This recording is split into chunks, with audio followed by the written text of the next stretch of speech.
ఇక మనం స్టోరీలకు వెళ్తే స్టార్టింగ్ లోనే మనకు ఇద్దరు సిస్టర్స్ ని చూపిస్తారు. మొదట ఆమె పేరు ఇర్మా మరియు తన చెల్లెలు ఉలాంగ్ ని చూపిస్తారు. వారు మంత్రగాడు అయినటువంటి ఇక్సాన్ కోసం వచ్చి ఉంటారు. ఆ ప్రాంతం అంతా చాలా భయంకరంగా ఉంటుంది. వీరిని విచిత్రంగా ఒక ముసలావిడ చూస్తూ ఉంటుంది. కొంత సమయానికి ఆ ముసలావిడ వీరి దగ్గరకు వచ్చి వీరిని ఇక్సాన్ దగ్గరకు పిలుచుకొని వెళ్తుంది. అతను చూడడానికి చాలా భయంకరంగా ఉంటాడు. ఇప్పుడు ఇక్సాన్ మీరు ఇక్కడికి రావడానికి కారణం ఏమిటి అని అడుగుతా. దానికి ఇర్మా గలాంగ్ ఫోటోని చూపించి, ఇతను మా అమ్మ అక్క కొడుకు, ఇతనంటే నాకు చాలా ఇష్టం. కానీ వారి అమ్మగారు మాత్రం మా పెళ్లికి ఒప్పుకోవడం లేదు. నువ్వే ఎలాగైనా నీ మంత్రశక్తులతో అతడిని నాకు దక్కేలా చేయమని అడుగుతుంది. ఇది విన్న మీకు అదేమిటి పెద్దమ్మ కొడుకు అన్న అవుతాడు కదా, మరి వీరు ఎలా పెళ్లి చేసుకోగలరు అని అనుకుంటూ ఉంటారు.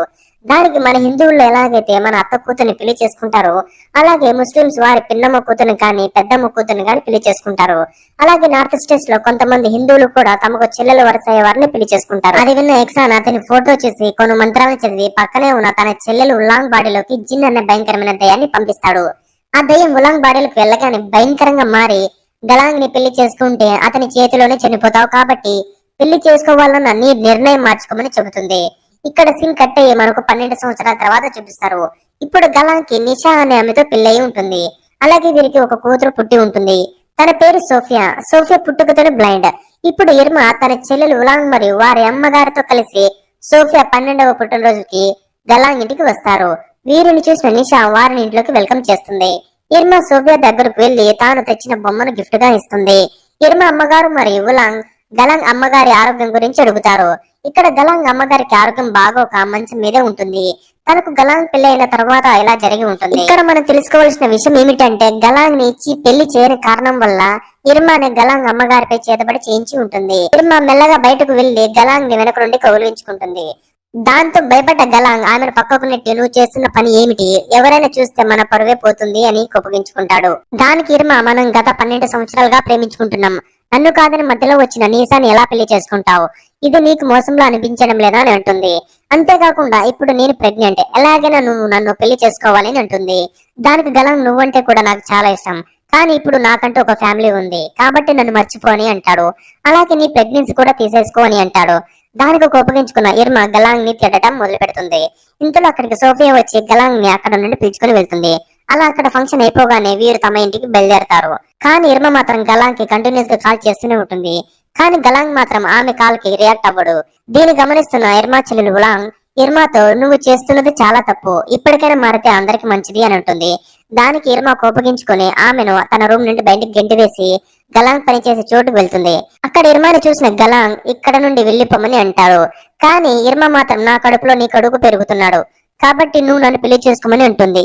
దానికి గలాంగ్ నువ్వేం మాట్లాడుతున్నావు, నీకేమైనా అర్థమవుతుందా, నాకు ఆల్రెడీ పెళ్లి అయింది, అంతేకాకుండా మనం బ్లడ్ రిలేటెడ్, ఇది మన ఫ్యామిలీ వారికి తెలిస్తే మన ఇద్దరు పరువు పోతుంది, కాబట్టి నువ్వు అబార్షన్ చేయించుకోమని అంటాడు. దానికి కోపగించుకున్న ఇర్మా పక్కనే ఉన్న వారితో గట్టిగా చెప్పడానికి ప్రయత్నిస్తుంది. దానికి గలాంగ్ భయపడి ఆమె నోటిని మూయవేయడానికి చేతిని అడ్డం పెడతాడు. ఆ తొందరలో ఇర్మా కిందకు పడిపోతుంది. దాని వల్ల ఆమెకు అబార్షన్ అయిపోతుంది. దాన్ని చూసి భయపడిన గలాంగ్ ఆమెను హాస్పిటల్ కి చేర్చి హాస్పిటల్ ఖర్చులకు డబ్బులిచ్చి అక్కడ నుండి వెళ్లిపోతాడు. దీంతో ఇర్మాకి మెంటల్ ఎక్కి గలాంగ్ ని తిడుతూ ఉంటుంది. గలాంగ్ హాస్పిటల్ నుండి తన ఇంటికి వెళ్లే దారిలో మసీద్ దగ్గర ఫకీర్ అయితే కనపడతాడు. ఫకీర్ కూడా గలాంగ్ ని చూసి తనను ఆపి సోఫియాకి ఇవ్వమని తాను తెచ్చిన గిఫ్ట్ అయితే ఇస్తాడు. కానీ గలాంగ్ ఫేస్ లో మాత్రం ఎటువంటి రియాక్షన్ అయితే ఉండదు. దాన్ని గమనించిన ఫకీర్, చూడు గలాంగ్, ప్రతి ఒక్క మనిషి జీవితంలో సుఖదుఖాలు సహజం, అలాగని మనం దేవుడి మీద నమ్మకాన్ని కోల్పోకూడదు. మన ప్రయత్నం మనం చేసి మిగతాది దేవుడి మీద భారం వేయాలి. నువ్వు చాలా రోజుల నుండి మసీద్కి రావడం లేదు కాబట్టి ఒకసారి మస్జిద్కి వచ్చి నీ బాధలు ఏమైనా ఉన్నా అల్లాతో పంచుకోమని ఫకీర్ అంటాడు. గలాంగ్ కూడా దానికి సరేనని చెప్పి అక్కడ నుండి తన ఇంటికి చేరుకుంటాడు. గలాంగ్ షెట్టికి అయిన రక్తాన్ని చూసిన నిసా ఏమైంది అని అడుగుతుంది. దానికి గలాంగ్ పొట్టేలు నరికే సమయంలో ఎలా జరిగింది అని అంటాడు. కానీ అసలు జరిగిన విషయం నిసాకు తెలుసు, కానీ తను మాత్రం ఏమి మాట్లాడకుండా ఉంటుంది. ఇప్పుడు గలాంగ్ తన రూమ్ లో పడుకొని ఉంటాడు. తనకి సోఫియా తన రూమ్ కి వచ్చి చేతిలో కలగుడ్లను చూపించినట్లు ఒక పీడకల వస్తుంది. దాంతో భయపడి పైకి లేచిన గలాంగ్ తన కూతురు రూమ్ కి వెళ్లి అక్కడే పడుకుండిపోతాడు. నెక్స్ట్ సీన్ లో గలాంగ్ మసీద్ కి వెళ్లి నమాజ్ చేస్తూ ఉంటాడు.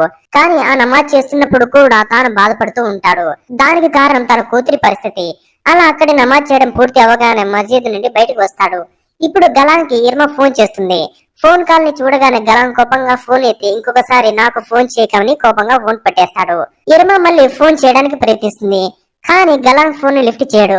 దాంతో ఇర్మ కోపంగా బస్ ఎక్కి ఇక్సాన్ దగ్గరకు వెళ్తుంది. అక్కడికి చేరుకోగానే ఇక్సాన్ తో జరిగిన విషయం అంతా చెబుతుంది. అంతేకాకుండా ఇప్పటికి కూడా నేను గలాంగ్ నే ప్రేమిస్తున్నాను, కాబట్టి ఎలాగైనా అతని నాకు దక్కేలా చేయమని చెబుతుంది. దానికి ఇక్సాన్ నీ బాధ నాకు అర్థమవుతుంది. నీకు గలాంగ్ దక్కాలి అంటే తన భార్య అయిన నిషా చనిపోవాలి అని అంటాడు. ఆమె చనిపోవడానికి క్షుద్ర పూజలు చేస్తాను. దానికి జిన్ అనే ఒక భయంకరమైన ఆత్మను ఉపయోగిస్తాను. దీన్ని ఉపయోగిస్తే తాను మాత్రమే కాకుండా తనకు బ్లడ్ రిలేటెడ్ అయినటువంటి ప్రతి ఒక్కరూ 5 రోజుల్లో చనిపోతారు అని అంటాడు. దానికి ఇర్మ మొదట ఒప్పుకోదు, కానీ చివరికి గలాంగ్ మీద ఉన్న పిచ్చి ప్రేమతో ఒప్పుకుంటుంది. ఇప్పుడు ఇక్సాన్ ఈ రిచువల్ జరిపించడానికి నిషా యొక్క వెంట్రుకలు, గోర్లు మరియు తన రక్తం కావాలని అంటాడు.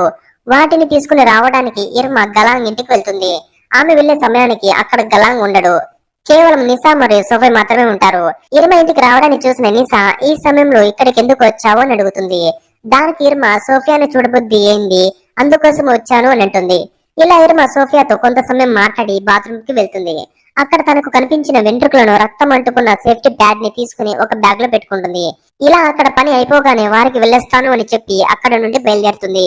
దీన్ని చూస్తున్న నిషాకి ఏదో అనుమానం కలుగుతుంది. ఇర్మా వెళ్ళేటప్పుడు తనకు గలాంగ్ కనబడతాడు. ఆమెను చూసిన గలాంగ్ ఈ సమయంలో మా ఇంటికి ఎందుకు వచ్చావు, నా ఫ్యామిలీని ప్రశాంతంగా బ్రతకనివ్వు అని అంటాడు. దానికి ఇర్మా నీ వల్ల నా బిడ్డ చనిపోయింది, దానికి దగ్గరలోనే ప్రతీకారం తీర్చుకుంటాను అని చెప్పి అక్కడ నుండి ఇక్సాన్ ఉన్న ప్రాంతానికి వెళ్తుంది. ఇర్మా తాను తెచ్చిన హెయిర్ ని మరియు రక్తాన్ని ఇక్సానికి ఇస్తుంది. వాటిని తీసుకున్న ఇక్సాన్ తన ముందే ఆ రిచువల్ ని జరుపుతారు. దానికోసమని ఒక దున్నపోతుని చంపి వాటి పేగుల్ని ఇర్మా ఇచ్చిన బ్లడ్ ని మరియు వెంట్రుకలకు వేసి ఏవో మంత్రాలు చదువుతాడు.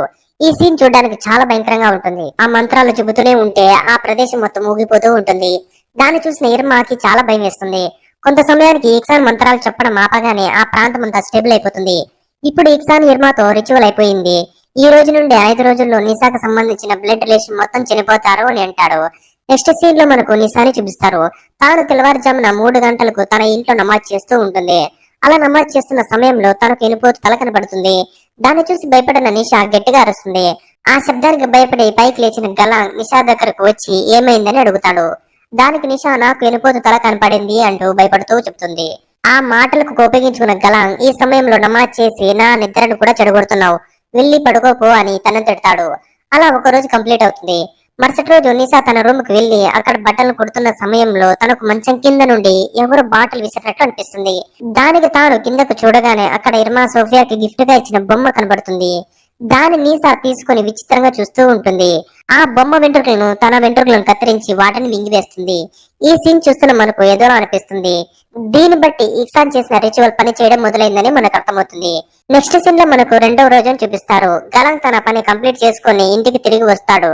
గలాంగ్ ని చూసిన నిషా నీతో ఒక విషయం చెప్పాలి, నిన్నటి నుండి మన ఇంట్లో ఏదో విచిత్రంగా జరుగుతోంది అని అంటుంది. దానికి గలాంగ్ నేను పని చేసి అలసిపోయాను, ఇప్పుడు నాకు తలనొప్పి పెట్టకు అని కోపగించుకుంటాడు. తాను కూడా ఏమి చేయలేక సైలెంట్ అయిపోతుంది. ఇప్పుడు మనకు ఇర్మా ఇంటిని చూపిస్తారు. తన ఇంట్లో కూడా ఇలాంటివి జరుగుతూ ఉంటాయి. తాను పడుకున్న బెడ్ పై ఉలాంగ్ యొక్క డెడ్ బాడీ ఉన్నట్లు కనబడుతుంది. దానికి భయపడి ఇర్మా అసలు ఏమి జరుగుతుంది తనకు అర్థం కాకుండా అయిపోతుంది. ఇక్కడ నిషాకి హెల్త్ పరంగా చాలా వీక్ అవుతూ ఉంటుంది. అంతేకాకుండా మెంటల్ గా కూడా చాలా వీక్ అవుతూ ఉంటుంది. నిషా గలాంగ్ అమ్మగారికి బాడీని వాష్ చేసేటప్పుడు మెంటల్ పట్టిన దానిలా తనపై దిండు వేసి చంపాలని చూస్తుంది. కానీ ఇంతలో తాను తేరుకొని ఏడ్చుకుంటూ అక్కడ నుండి వెళ్లిపోతుంది. ఇప్పుడు విచిత్రంగా గలాంగ్ అమ్మగారు పైకి లేచి వంటగదికి వెళ్లి గ్యాస్ మీద కాలుతున్న కర్రీని తన తలపై పోసుకొని చనిపోతుంది. దానిని చూస్తున్న నిషా భయంతో గట్టిగా కేక వేస్తుంది. ఇప్పుడు గలాంగ్ అమ్మగారు అంతిమ సంస్కారాలు చూడడానికి వారి బంధువులు మరియు ఆ ఊరి వారు వచ్చి ఉంటారు. అక్కడికి వచ్చిన వారు నిషాంగ్ గలాంగ్ అమ్మగారిని చంపివేసిందని అనుకుంటూ ఉంటారు. ఇంతలో నిషాకి జిన్ ఆత్మ పూని దెయ్యం పట్టిన దానిలా ప్రవర్తిస్తూ ఉంటుంది. దాన్ని చూస్తున్న గలాంగ్ మరియు అక్కడున్న వారు ఆమెను గట్టిగా పట్టుకుంటారు. అక్కడికి ఫకీర్ వచ్చి తనకు పట్టిన దయాన్ని తాత్కాలికంగా విడిపిస్తాడు. అలా సృహ తప్పి పడిపోగానే ఫకీర్ గలాంగ్ తో నీ భార్యకు భయంకరమైన జిన్ ఆత్మ ఆవహించింది, దీన్ని మనము తొందరగా విడిపించాలి, లేకపోతే నిషా ప్రాణానికి ఆపదని చెబుతాడు. ఇక అక్కడున్న వారు గలాంగ్ అమ్మగారికి అంతిమ సంస్కారాలు జరుపుతారు. నెక్స్ట్ సీన్ లో గలాంగ్ నిషా రూమ్ లో తనని చూస్తూ ఉంటాడు. ఇంతలో అతనికి ఏదో శబ్దం వచ్చి ఆ ఇంటి బేస్మెంట్ లోకి వెళ్తాడు.